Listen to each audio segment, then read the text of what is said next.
Chers amis, aujourd'hui nous allons méditer le dernier des 7 « Je suis » de Jésus dans Jean.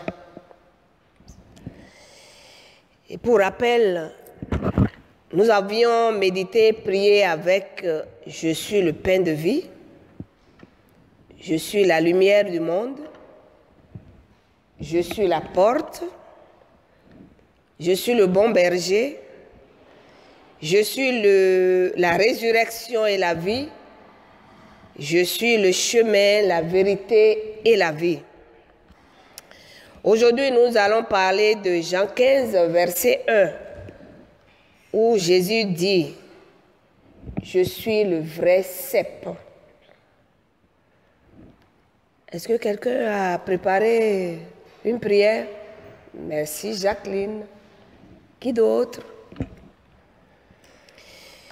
Eh bien, je suis le vrai cep, c'est dans Jean 15 et je vous propose la lecture de quelques extraits. Je suis le vrai cep et mon Père est le vigneron. Celui qui demeure en moi et en qui je demeure porte beaucoup de fruits, car sans moi, vous ne pouvez rien faire. Si vous portez beaucoup de fruits, c'est ainsi que mon Père sera glorifié et que vous serez mes disciples. Ce discours est tenu par Jésus la nuit du jeudi saint ou quelques heures avant son arrestation. Nous savons tous que l'évangéliste Jean n'a pas parlé cette nuit-là, en tout cas la nuit du jeudi saint. Il n'a pas parlé de l'institution de la scène, mais plutôt du lavement des pieds des disciples.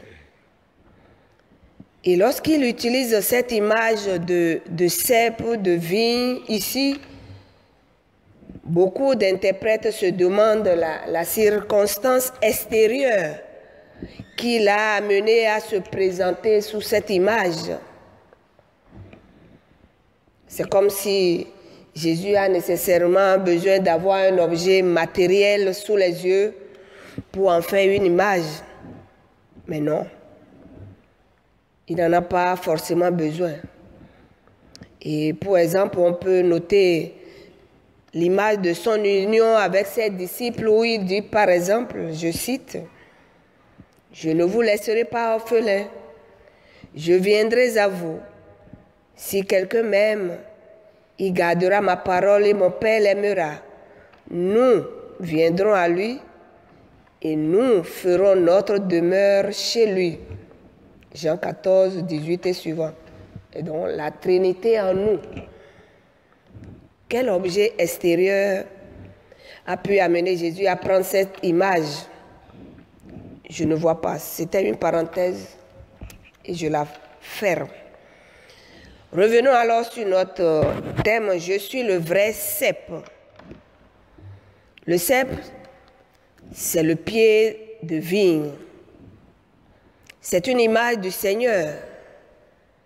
Les sarments ou branches sont ceux qui lui appartiennent, l'Église. Vous voyez, dans ce verset, Jésus ne prend pas pour image le grand cèdre de Liban. Mais il prend cette image de vigne qui est une plante sans apparence, selon Ésaïe 53, 2, mais une plante quand même vivace, une plante qui produit de bons fruits, des raisins, un vin généreux, etc. En tant que vrai cep, le Seigneur Jésus contraste avec la nation d'Israël, présentée aussi comme le cep, la vigne de Dieu, mais qui n'a pas produit de bons fruits, qui n'a pas produit le fruit que Dieu attendait de lui. Et ces fruits, c'était la droiture et la justice. Nous pouvons lire ça dans Ésaïe 5. Jésus est le vrai cep, car contrairement alors à Israël, il était toujours dépendant du cultivateur ou du vigneron, son père. En se présentant comme un sceptre, le Seigneur insiste sur cette dépendance de son père. Moi, je suis le vrai cep et mon père est le vigneron. Oui, c'est Dieu, en effet, qui a planté ce cep au sein de notre humanité en envoyant son Fils au monde et qui, par l'effusion de l'Esprit Saint, provoquera sa croissance. Oui, c'est Dieu qui amène les âmes à la communion aussi avec le Sauveur. C'est enfin Dieu qui, par le travail incessant de sa grâce, purifie, sanctifie ceux qui sont attirés ou ceux qu'il a attirés au Sauveur. Au total, les deux mots « je suis » nous rappellent que Dieu, en se révélant comme « je suis » à Moïse dans Exode 3, verset 14, a par la même occasion révélé Jésus, son Fils, qui a été manifesté en chair comme le pain de vie, comme la lumière du monde, comme la porte, le berger des brebis, comme le chemin qui mène au Père, comme la résurrection et la vie, et enfin, comme le sceptre qui nous maintient dans la communion avec Dieu par grâce. Que son nom soit éternellement béni. Nous prions maintenant. Avec chaque lettre de cette phrase, je suis le vrai cep. Jésus, vraie vigne de Dieu, je te prie, moi, le sarment noué, tordu, aie pitié de moi. Et tu vois que mes vrilles se tendent pour s'accrocher parfois ailleurs que sur toi. Pardonne-moi. Si je donne l'illusion de vivre par moi-même, aie pitié de moi. Unique vraie vigne enracinée dans la terre du vigneron, je le confesse, c'est toi, Jésus. Inlassablement, tu me nourris de ta parole. Sois toujours la sève qui coule en moi pour inonder ma vie. Oui, sois toujours celui qui me taille aussi à ta façon pour produire des fruits dignes d'amour et de paix. Limite, Seigneur, mes épanchements maladroits. Enlève les racines amères de ma vie et mets à sa place celle de ta paix, de ton amour, de ton pardon. Visite, Seigneur, les autres branches, tes enfants qui ne sont pas encore attachés à toi. Remets-les aussi comme moi au tronc que tu es. Aimer et garder ta parole sont ce que tu nous recommandes. Illumine-moi et fortifie-moi pour vivre ce commandement par tout le monde. Celui qui demeure sous ton abri ne craint rien et il ne manque de rien.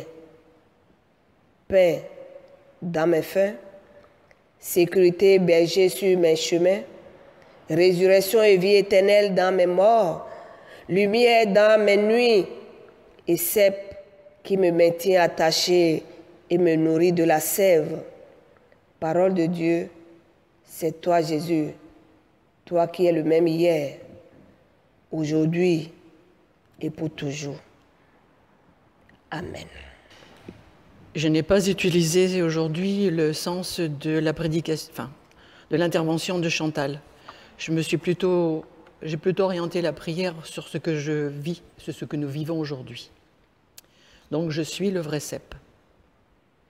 Jusque à quand, sur cette terre que nous aimons, la terre de tous les hommes, entendrons-nous le bruit des armes et les grondements de la guerre?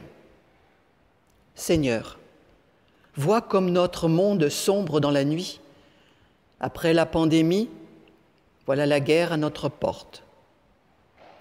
Une nuit traversée par la peur, l'angoisse et combien de pleurs et de solitude? Indifférent au désarroi, aux larmes et aux souffrances des victimes, sur la route de la haine, la vengeance et le mépris avancent inexorablement. L'ennemi arrive en conquérant des quatre coins de notre planète. Écoute la voix de tes enfants qui errent désespérés, prisonniers de l'injustice et de la violence. Vers toi, Seigneur, nous nous tournons, car en ces temps difficiles, toi seul es notre espérance et notre salut. Regarde la détresse teintée de révolte qui gronde dans le rang des opprimés. Aie pitié de nous. Ne nous laisse pas sombrer dans la colère dévastatrice qui ravage les cœurs. Indique-nous le bon chemin, celui qui conduit vers la réconciliation, la rencontre fraternelle à travers la prière, l'écoute et le partage. Certes, nous ne sommes que de pauvres pécheurs, lents à comprendre ta volonté, hésitant à te suivre et à te reconnaître dans le regard de nos semblables. Ensemble, nous avons besoin d'être fortifiés dans notre désir de t'aimer, d'être guidés, afin de te servir pour un monde plus pacifique et plus juste. Pardonne, Seigneur, nos manques et nos faiblesses. Révèle en nous ta puissance, afin que demain, ta paix triomphe sur notre terre. Amen.